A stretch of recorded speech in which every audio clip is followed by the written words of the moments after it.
Dr. Romesh, do you think that uh, suspension of operation should happen as it being demanded? Is it required? Can you repeat your questions again? So I can't hear you properly. Should Hello. suspension of operation happen as it is being now demanded? Is it really required at this juncture? Yeah, I welcome the decisions of this Indian states to have an inquiry through the CBI, and CBI is CBI is one of the finest investigating agency.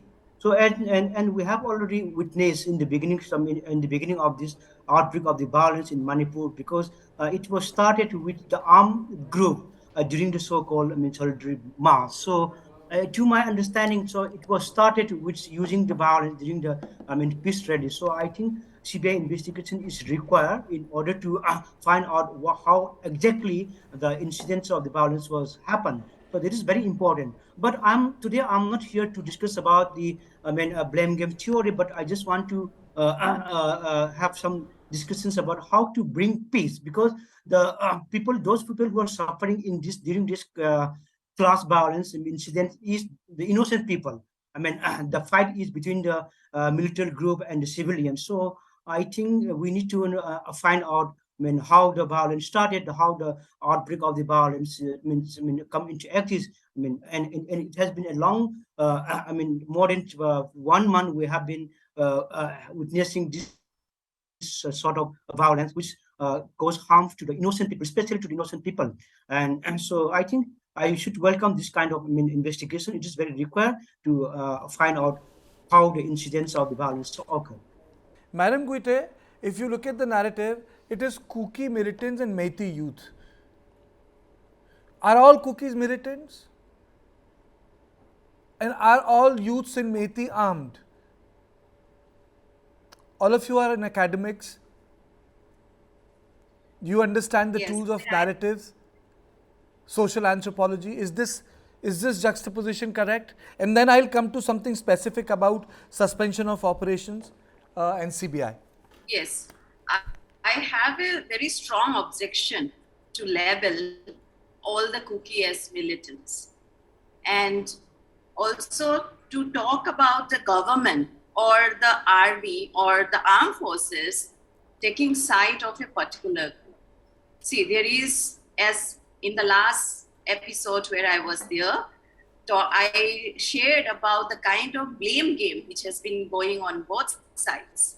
And in Hindi, there is a saying that ki tali ek haath se nahi bachta, right?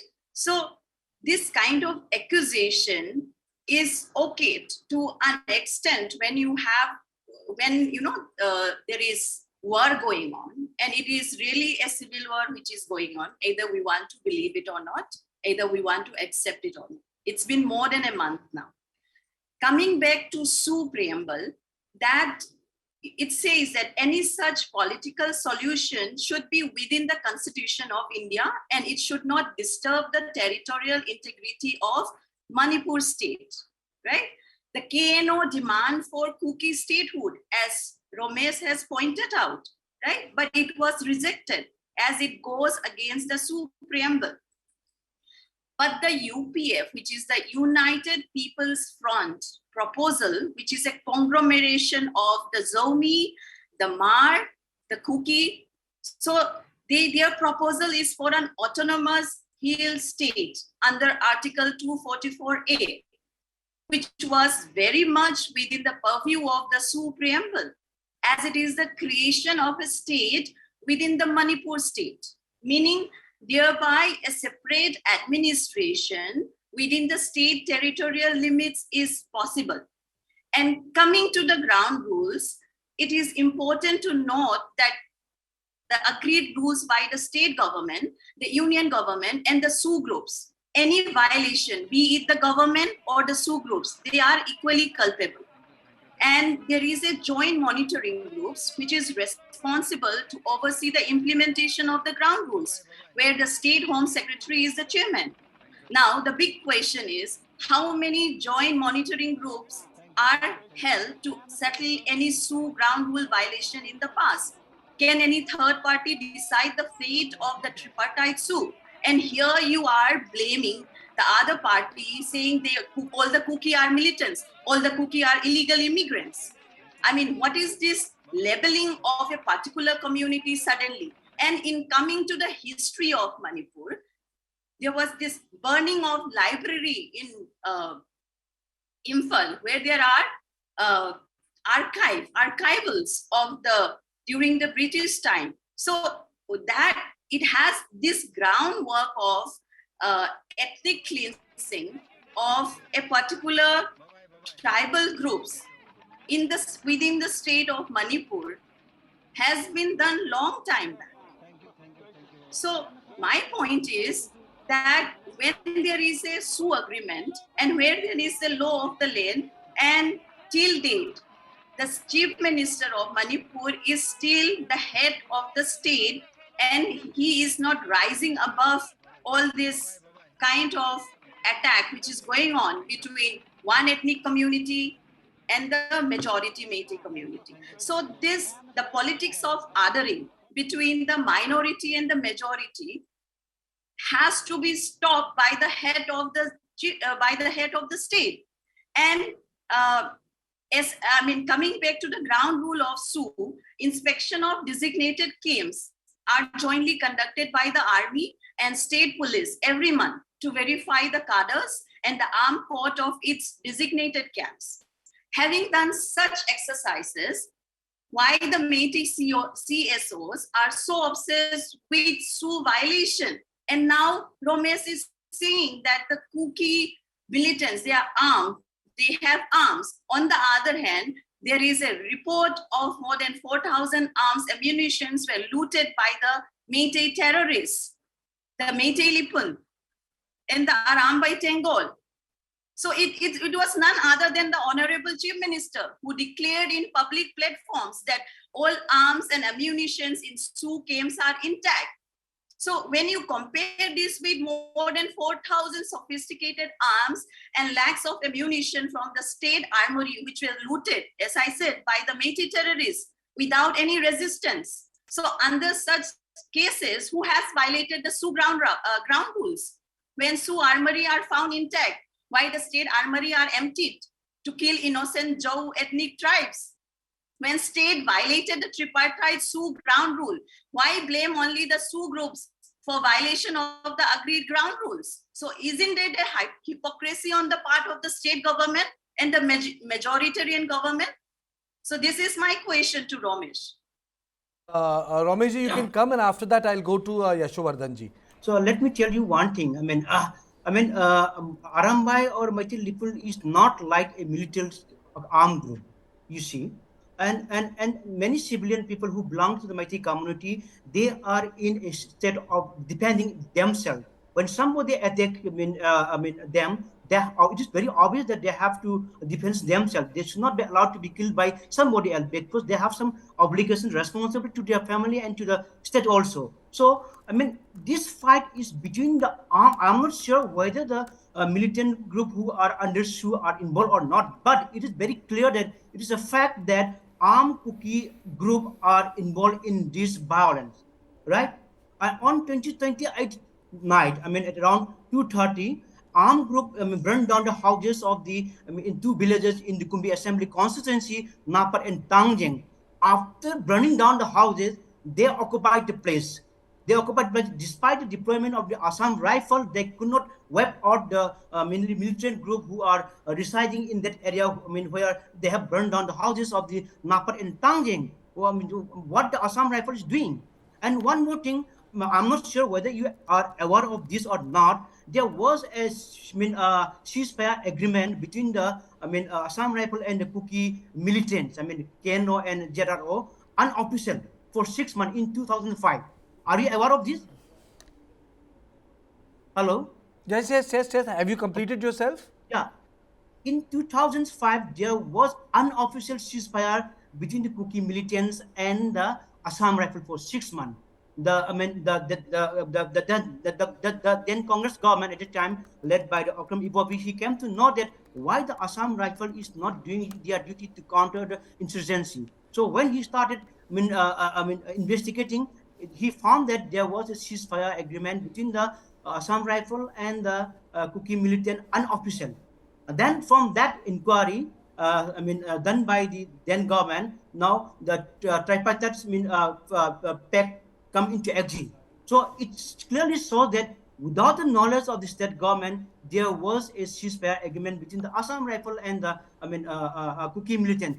Therefore, it is my suspicion that Assam Rifle is indirectly helping the Kuki militant. So in this case, in which happened in the Tangjang and the Napat, after burning down the houses of these two villages, they have already occupied. Despite the deployment of the Assam Rifle, why they cannot wipe out the militant group who are residing in that area after burning down the houses?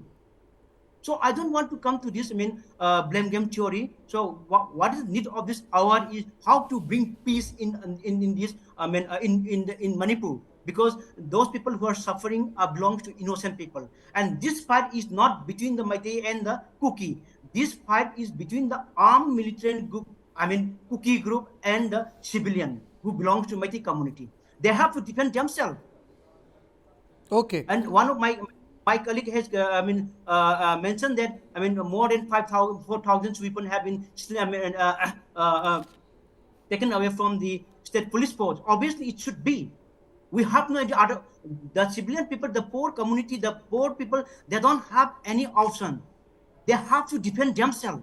When the criminal attack happen upon them, the Kuki militant group, they have attacked the civilian. They have burned down the houses of the poor community who belongs to Meitei community.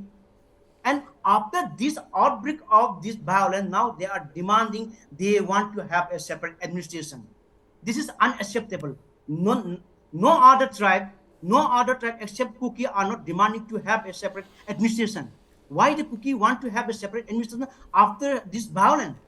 It clearly indicates that they have already engineered this violence in order to demand to have a separate state.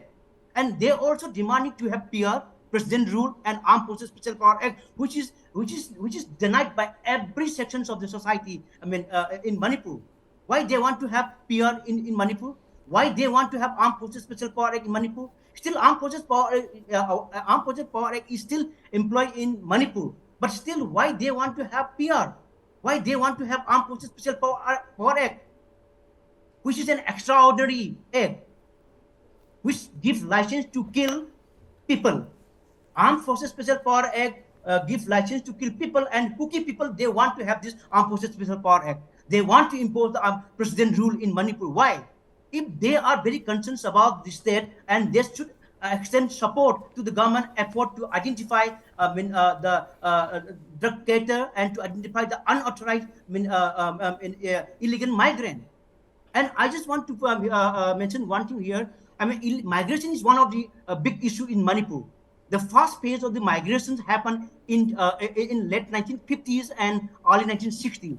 And some of the locations where the relief camps opened was in Saikot and Thalon and Shibam. And in the second phase of the migrations have took place in Manipur in 1988, before and after the 8th August 1988. And then again, the third phase of the migration took place in 2005, during the unofficial ceasefire between the Assam Rifle and the Kuki militant group. So they have to accept there is a illegal migration in Manipur. Influx of migrants from the Myanmar is a fact. Why they are not trying to accept these issues of migration? Because they have blood relation with them. It is a fact. There is an illegal migration. I'm not saying it, I'm not saying all Kuki are not foreigner, all Kuki are not are migrant. I'm not saying, but there are illegal migrant, a huge number of illegal migrant in Manipur, and most of them are settled in the Kuki dominated district. Okay. Why they are not ready to accept? It is a threat to both Kuki and Meitei. It is a threat to the Naga community also. It is a threat to even the Indian state. They have to accept. Instead of supporting the government effort to find out the illegal migrant and the drug carrier, why they are opposing to this? It shows that due to this lack of concern to the soil of the Manipur, the violence erupted. I would like to say that because this violence outbreak in Manipur is already engineered by some group of the Kuki leader. I would say Kuki leader. I'm not saying the entire Kuki. Some political Okay. leader and some and one more thing. The leader of the Keno, T.S. Hakim is not a domicile of Manipur. He was born in Myanmar and brought up in Nagaland. He was not a son of the Manipur. He was a foreigner. Why they are supporting this Keno? Okay. Keno is leading by a foreigner who was born in Myanmar. Okay. So we have to accept the fact. We have to accept the truth.